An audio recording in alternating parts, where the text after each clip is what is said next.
À Monaco, la Société des Bains de Mer est une institution.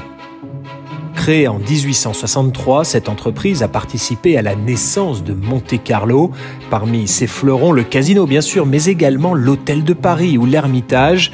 La SBM aujourd'hui, c'est une société cotée en bourse avec un chiffre d'affaires de plus de 700 millions d'euros. À la tête de ce groupe iconique, un homme politique. Bonjour Carolina. Valérie. Ça va ce matin? Comment Stéphane Valéry, surtout connu pour ses campagnes électorales tonitruantes, a-t-il opéré son changement de vie? Comment passe-t-on du perchoir d'une assemblée composée de 24 élus à la présidence du conseil d'administration d'une entreprise de 5000 employés? Nous avons voulu aller à la rencontre de Stéphane Valéry, le président délégué de la SBM.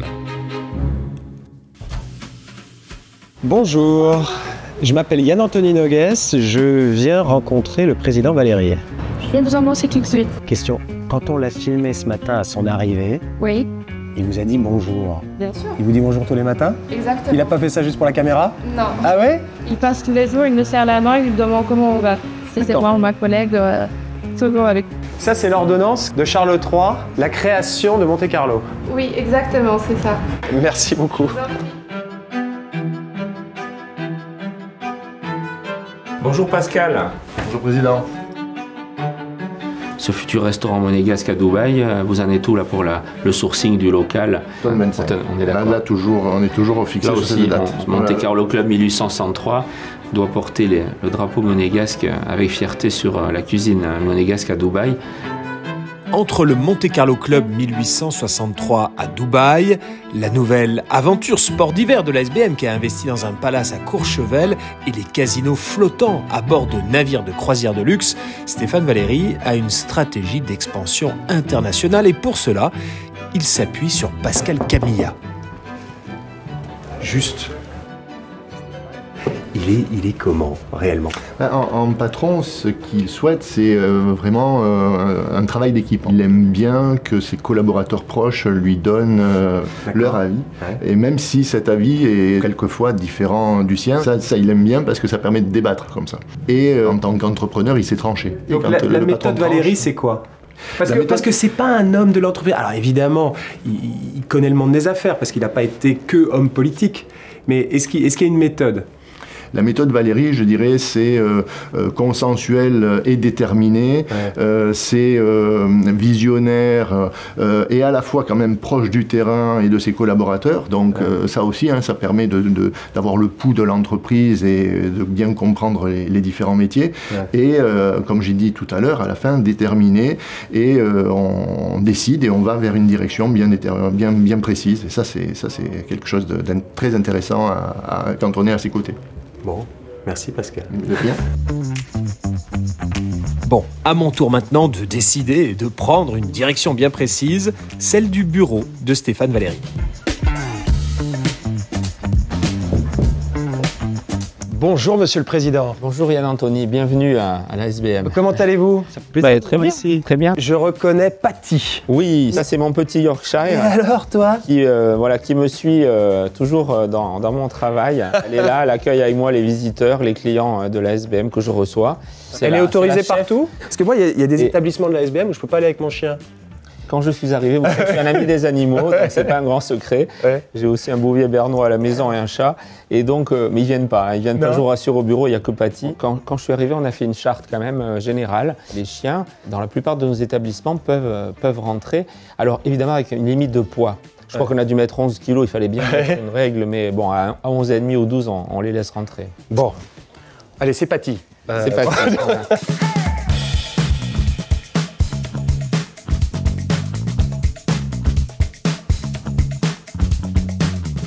Je suis vraiment ravi d'échanger avec vous parce que on vous connaissait surtout à Monaco en tant que président du Conseil national. Vous avez un passé dans le monde des affaires, Quand même, j'ai évidemment. quand même été aussi 7 ans au gouvernement. Hein, Ah, donc, bien sûr, bien conseiller sûr.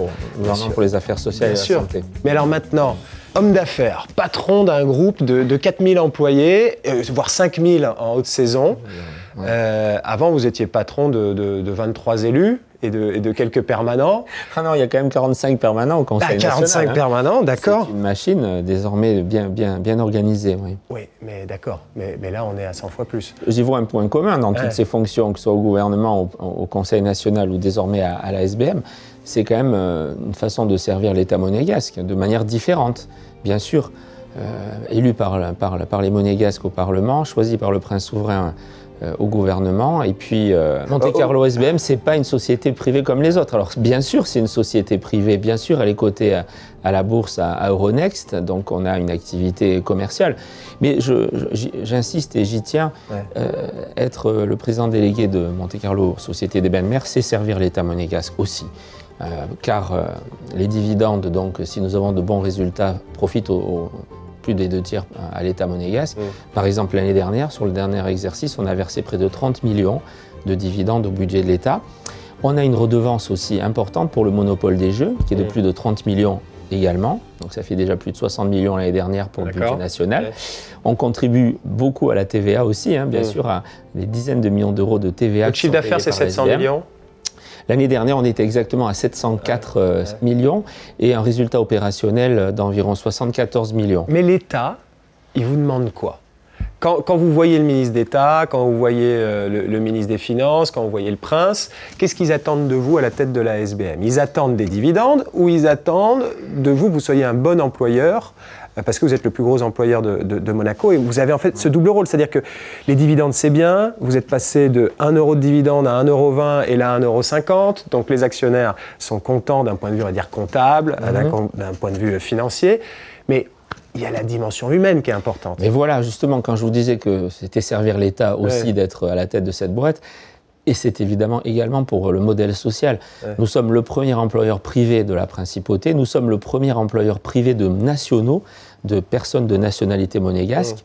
Nous fournissons des emplois de qualité, bien rémunérés à des centaines de familles de monégasques. Je suis fier de dire qu'il y a près de 500 familles monégasques qui travaillent, qui vivent grâce à la SBM. Mais à l'époque où vous avez été nommé ou élu par le conseil d'administration, président délégué, je ne dis pas qu'il y avait des doutes, mais on se disait, tiens, est-ce que Stéphane Valéry, on connaît toutes ses qualités d'homme politique, mais est-ce qu'il va être capable de diriger un groupe coté et d'une telle importance ? Est-ce qu'aujourd'hui, vous saviez qu'il y avait quelques doutes quand même à l'époque. C'est difficile parce que c'est un nouveau rôle. Oui, c'est naturel. C'est une place très enviée. Je pense que beaucoup d'autres personnes auraient souhaité être choisies. Et donc forcément, ça peut provoquer quelques envies, donc quelques aigreurs parfois. Et là, qu'est-ce que vous avez fait alors ? J'ai quand même une formation, moi, qui m'a préparé d'abord à cela. J'ai fait le SCP. Et puis j'ai été chef d'entreprise, on l'oublie, mais après 2 ans à la SBM, mon premier emploi après les études, très vite j'ai créé mon entreprise. Papa était cadre des jeux. Oui, alors ça aussi, c'est un point très important à la SBM. Il y a un attachement très fort des salariés parce que très souvent, c'est des carrières de famille. Et je fais partie de ces familles qui ont pu prospérer grâce à la Société des Bains de Mer. Mon père a fini sa carrière comme directeur adjoint des casinos. Il était très fier de me montrer une médaille qu'il tenait de son grand-père, donc mon arrière-grand-père, croupier, qui avait reçu en 1913 la médaille du 50e anniversaire de la SBM donnée à tous les salariés de l'époque. Votre papa, qui nous a quittés il y a 1 an, je crois, à l'été 2023, papa, oui. Qu'est-ce qu'il a ressenti en vous voyant devenir président délégué de la SBM ? Est-ce qu'il pouvait imaginer un jour que son fils deviendrait le big boss ?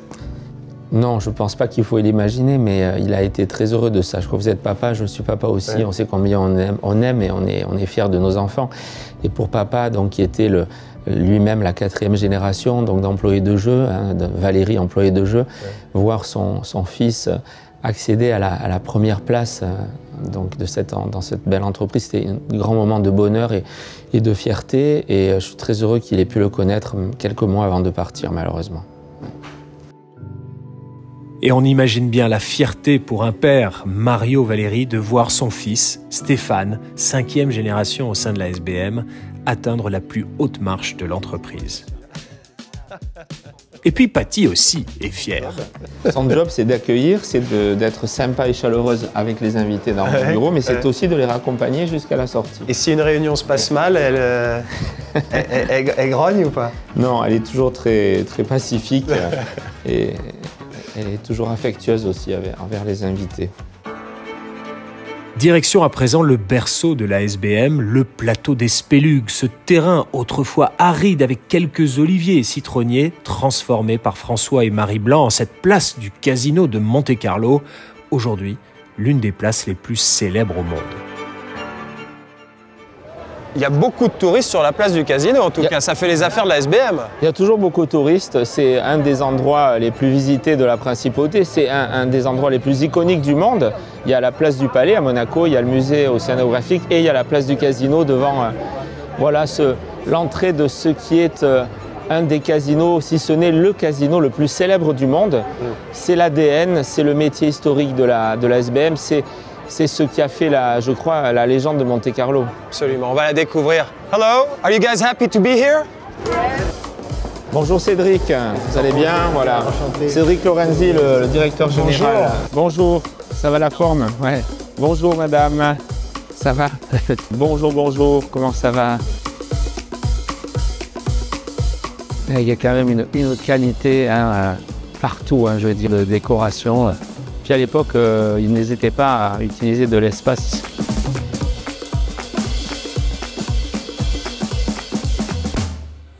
Là, on va dans le sein des saints, là. Oui, moi j'aime à dire que c'est la plus belle salle du plus beau casino du monde. C'est la salle médecin.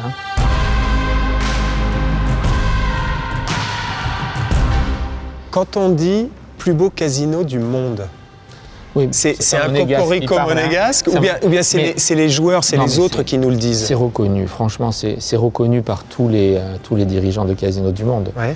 On est, même pour Las Vegas, par exemple. Las Vegas, bien sûr, on en parle beaucoup parce que c'est une énorme machine américaine. Mais pour les dirigeants de Las Vegas, Monaco, c'est la société modèle, c'est la première. Parce qu'au fond, les Blancs, ils inventent en 1863 Las Vegas avec François et Marie Blanc. Quelques 50 années d'avance sur Las Vegas. Il y a déjà les jeux, il y a déjà l'entertainment, il y a les plus beaux hôtels, les plus beaux casinos et puis les plus beaux spectacles.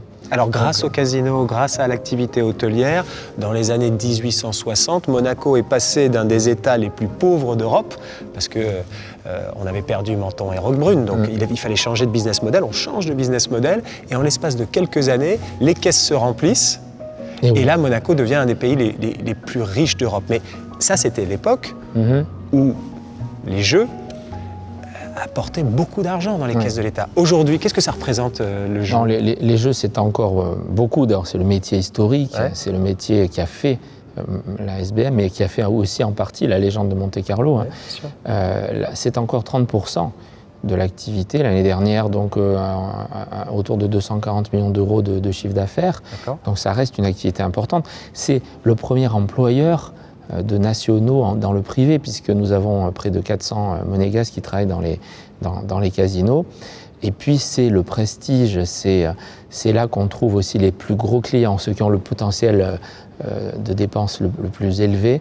Donc ça reste pour nous très important, et à la fois dans le cœur, bien sûr, dans l'histoire, mais aussi dans le présent et le futur. Parmi les joueurs, beaucoup de résidents ou surtout la clientèle internationale?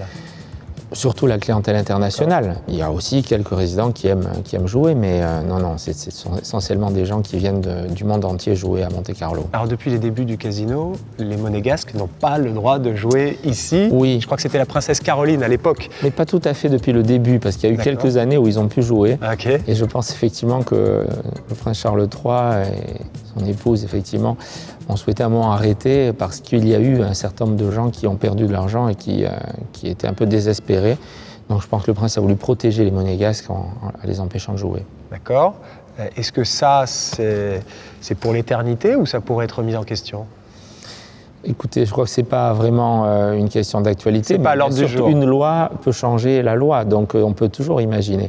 Mais je comprends le but de protéger les monégasques. Il faut dire que par contre aujourd'hui on peut jouer partout en France, en Italie, et puis dans les jeux vidéo aussi sur Internet, alors qu'à l'époque, quand vous interdisiez aux monégasques de jouer au casino dans les années 1870, vous ne pouviez pas jouer ailleurs, parce qu'il n'y avait pas de casino en France, il n'y avait pas de casino en Italie, et évidemment il n'y avait pas de jeux en ligne. Donc c'est vrai qu'aujourd'hui, cette interdiction elle a moins de poids, sans doute. Bon, et Monsieur Valéry, tant qu'on est entre nous, quels sont les montants qui peuvent être joués? On parle de quelle somme? Écoutez, nous sommes connus pour être le casino qui place les minima les plus élevés possibles pour les joueurs. Donc c'est pour ça aussi qu'on attire les meilleurs joueurs du monde. Les minima les plus, ça veut dire? C'est-à-dire qu'on peut jouer beaucoup d'argent en une soirée pour répondre à votre question, et on peut imaginer que plusieurs millions d'euros effectivement soient joués sur l'État par un seul joueur à Monte-Carlo. Soit joué, plusieurs millions soient joués et potentiellement perdus et atterrir dans les casinos. Ou gagner. On peut gagner contre un casino Bien ou pas sûr. Non mais globalement c'est toujours le casino qui gagne. La roulette, pas du tout. La roulette est un jeu extrêmement honnête, où l'avantage de la maison du casino est très faible. On est de l'ordre de 51%, donc 49%. Non, il y a des joueurs qui gagnent. Une fois qu'on a des lieux extraordinaires comme ça, comment on fait pour se renouveler? Est-ce que vous développez de nouvelles activités en matière de jeux du côté de la SBM? Il y a eu BetClick, évidemment. Oui, il y a les jeux Internet. Absolument. Mais pas qu'en matière de jeu. Alors, en matière de jeu, ce que nous voulons faire, c'est dans le cadre d'une politique plus générale de développement international. Nous avons une marque incroyablement connue dans le monde et appréciée. Monte-Carlo, c'est le glamour, c'est la réussite, c'est le haut niveau, c'est la qualité du service. Donc, nous voulons aujourd'hui exporter cette marque à l'international. Et alors, dans les 3 métiers de la SBM, donc dans les jeux, on en parle, mais aussi dans l'hôtellerie-restauration et dans l'immobilier. Donc on a vu Courchevel, Dubaï, de Courchevel un hôtel, Dubaï un restaurant. Et dans les casinos aussi. Nous lançons un casino, et même 2 bientôt, sur des bateaux. Donc avec la compagnie monégasque Crystal Cruises, une compagnie de haut niveau, de luxe. L'un partira des casinos de Venise et l'autre donc des Caraïbes. Donc d'ici la fin de l'année. Comme sur le Mississippi. Il y aura deux casinos de Monte-Carlo sur des bateaux de croisière. Pour autant, Monaco reste notre priorité absolue. Et donc on veut aussi diversifier, rénover et créer de nouvelles activités à Monaco, parce que nous voulons que le parcours de nos clients soit toujours diversifié et amélioré. On rénove actuellement l'hôtel Hermitage, le Monte-Carlo Bay. On a complètement refait le Café de Paris. On a ouvert un nouveau restaurant Amazonico il y a peu. Un restaurant on peut aller voir le Café de Paris? Bien sûr. Le casino de Monte-Carlo a toujours montré la voie au reste du monde, et aujourd'hui encore, alors que la principauté traverse une zone de turbulence avec son inscription sur la liste grise du GAFI, l'organisme de lutte anti-blanchiment, le casino de la SBM serait celui qui fait le plus d'efforts dans le monde pour connaître la provenance des fonds. Pour Stéphane Valéry, le nombre très important d'enjeux refusés ici, aux tables de jeu, prouve la fréquence des contrôles de l'autorité monégasque de sécurité financière. Bon, le Café de Paris, dans son nouvel écrin, c'est une vraie réussite. Oui, je crois que de manière assez unanime, on reconnaît que la décoration qui a été travaillée avec nous par le studio anglais Collins, c'est une grande réussite. On a recréé, je crois, vraiment l'atmosphère des brasseries parisiennes du 19e. D'accord. Et je parle au businessman en termes de chiffre d'affaires? C'est notre navire amiral des restaurants. Le Café de Paris, c'est des centaines et des centaines de couverts, l'été 1500 couverts par jour. C'est considérable, oui, bien sûr.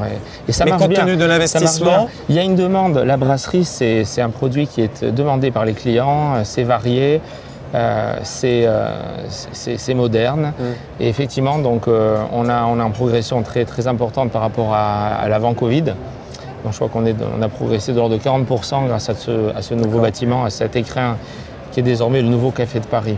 D'accord, donc c'est un investissement qui paie, mais la raison pour laquelle je vous pose la question, c'est que finalement, donc, votre métier historique sont les jeux. Après, vous avez des établissements, vous avez 4 hôtels. Restauration. Et bien sûr, des hôtels majeurs. L'hôtel de Paris, derrière l'Hermitage, un petit peu plus loin, le Monte-Carlo Bay ou encore le Beach. Vous gagnez de l'argent avec vos hôtels et vos restaurants? Alors, il faut raisonner de manière globale. C'est vrai que nous gagnons de l'argent sur l'hôtellerie, sur les chambres, et nous en perdons, si on ajoute les frais généraux, les frais personnels, nous en perdons sur la plupart de nos restaurants. Mais il ne faut pas raisonner comme un comptable. C'est parce que nous avons des restaurants étoilés, 7 étoiles, un des resorts les plus étoilés du monde, parce que nous avons des restaurants festifs comme Koya, Amazonico, le Bouddha Bar, que nous avons une belle clientèle dans nos palaces et dans nos casinos, donc c'est un tout. Et dans vos appartements, parce que vous avez une vraie politique immobilière, parce que là, je pense au Monte-Carlo One, qui est sorti de terre il n'y a pas très longtemps. Ça, c'est profitable. Oui, exactement. Et je disais, c'est un tout. L'attractivité de Monte-Carlo, c'est aussi les bons restaurants. La diversité de nos restaurants, qu'ils soient festifs ou étoilés. Donc voilà, et cette attractivité, et puis celle du pays tout simplement aussi, hein, fait qu'effectivement, nous avons un troisième métier, le plus récent, puisque ça fait un peu moins de 20 ans que la SBM s'est développée aussi dans l'immobilier.